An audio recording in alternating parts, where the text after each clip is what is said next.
Except GSMC Sports Network is absolutely free. Hello everyone and welcome back into the GSMC Fantasy Sports Podcast. Hope you guys enjoyed those first two segments. I loved every single comment you guys left in terms of both of those segments. But for now, we are transitioning to a new segment here on this show for my third one of the day.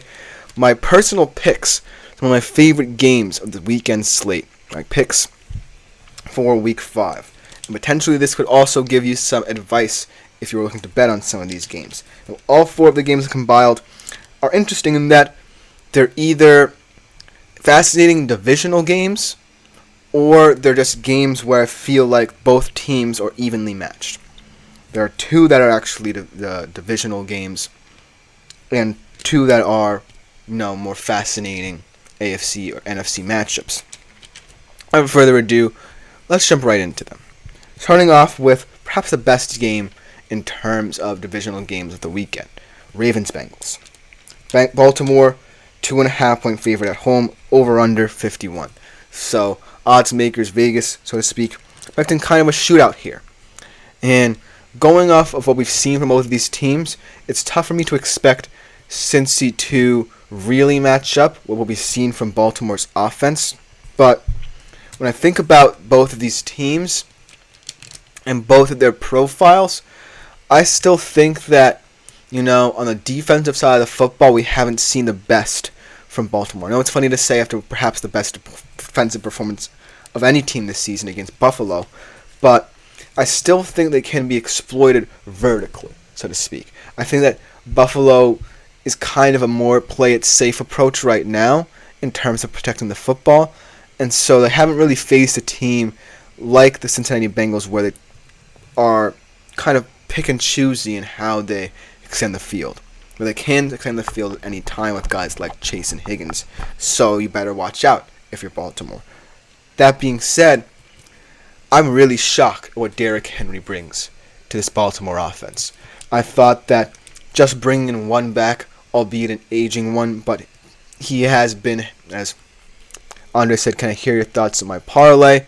I would love to. I would love to give you any advice on your parlay for this week, and I wish you good luck in terms of that as well. But for now, let's kind of stick with the Ravens-Bengals game as Andre types it in the chat. My personal pick for this game, it's going to be the Ravens. I think that right now they just profile better than the Cincinnati Bengals. And Cincinnati's only win has come against a Carolina Panthers team that, yes, looks better, after the whole Bryce Young conundrum, but still is one of the worst teams in the league. And I still think, they're a good offense, but what we've seen out of Baltimore is that they can control the game like anyone in the league, better than anyone in the league. And that's going to matter in these divisional games. It's going to matter in the playoffs as well. So look for Baltimore to really make their mark with two huge wins in both the AFC and the division by winning this game. I think they win it comfortably. It will easily cover the spread. I think it's going to be a 38-27 game. The Bengals will try and keep up as much as possible, but the Ravens will just prove to have more offensive firepower that will ultimately wear down a Bengals defense that is one of the worst in the league. Then, hopefully Andre is typing in his parlay right now, because I'm really excited to hear what he has to say about it. Cardinals 49ers. This is a weird one, right? Because when the Cardinals offense is on its game, firing on all cylinders. As we get Andre's bet and parlays for this week, Kirk and Baker to both hit 230 plus. Actually, this is just for tonight's game, I believe. Godwin 70 plus, and London over 5.5 receptions. Okay, let me break this down one by one. Starting off with the two quarterbacks, both hitting 230 plus. I did say Kirk earlier in one of my segments would go under 240.5, but I can see a situation where playing catch up, if the game gets out of hand for Atlanta, Kirk will be forced to throw more than he likes, and he can hit the over there.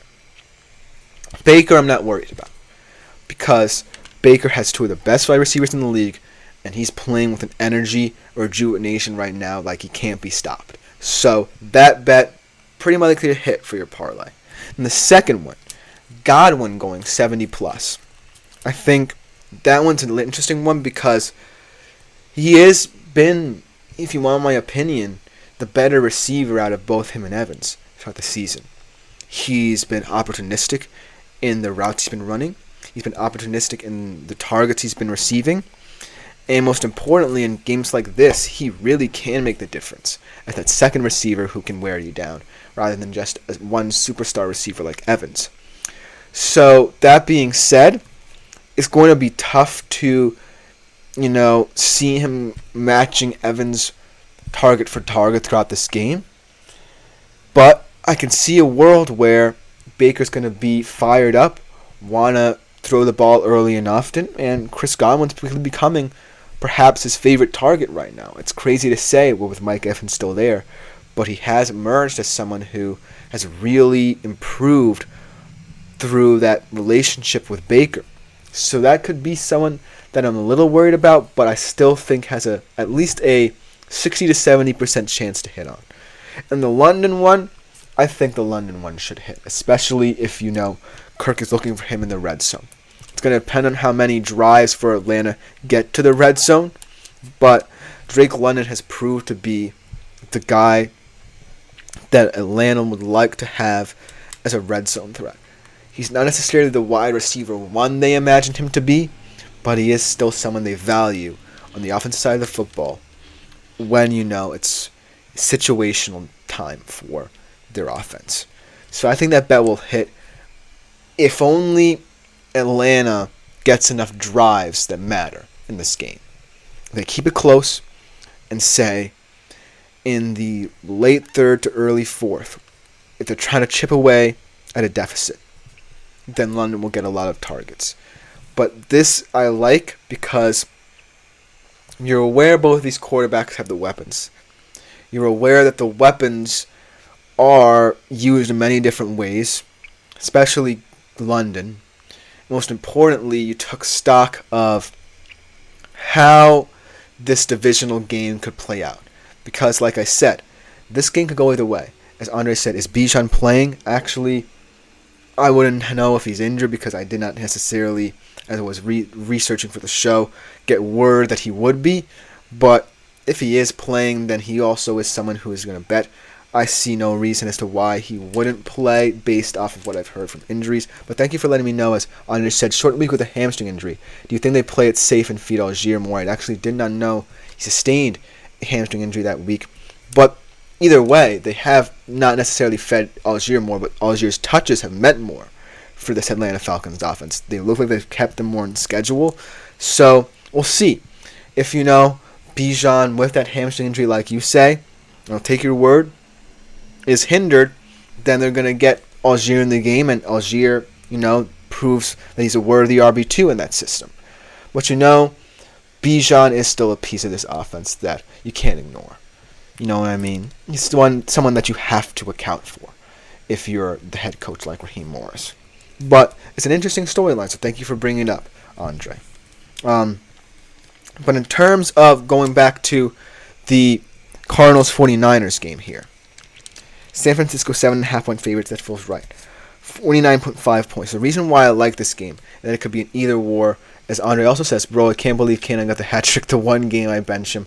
That's kind of the way the cookie crumbles.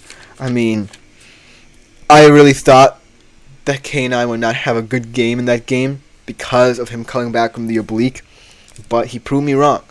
He proved a lot of fantasy football managers wrong that week for what he did in that game with Detroit, especially against a run defense that's one of the best in the league. And it's safe to say that K9 really makes that Seattle offense tick, if you want my opinion. If it weren't for him, we wouldn't even have been in this game. So it just goes to show how versatile K9 can make the Seattle offense. I'm looking forward to more performances like that from him as a Seattle fan.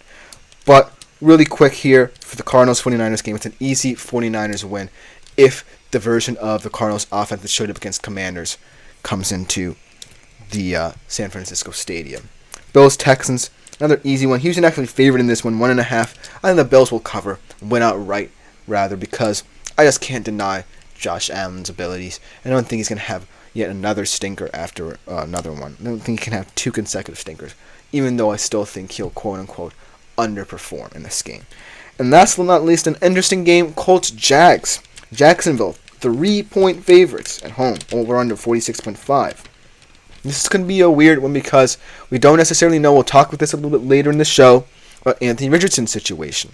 If it's Joe Flacco, I'm actually really excited, not just for him, but for the Colts wide receivers, because he can stretch the field more vertically in ways that can get them in open space than perhaps Anthony Richards can at this current moment, even though he has a very talented arm, and we know that. With the Jag side of things, I don't really know how you can spin this team positively if you're Vegas, even at home. Because unless I see some miracle route running from this team, I'm not convinced that they can win. But let me know what you think, because all 4 of these games are interesting games because you never know. On any given Sunday, you never know what's going to happen. But let me know what you think. But coming up after this short break, we are going to be taking a quick look into the world of college football. Some big games, not necessarily the biggest games of the year in Week 6, but some interesting ones in terms of betting perspective. We'll be right back. Don't go anywhere after this short break.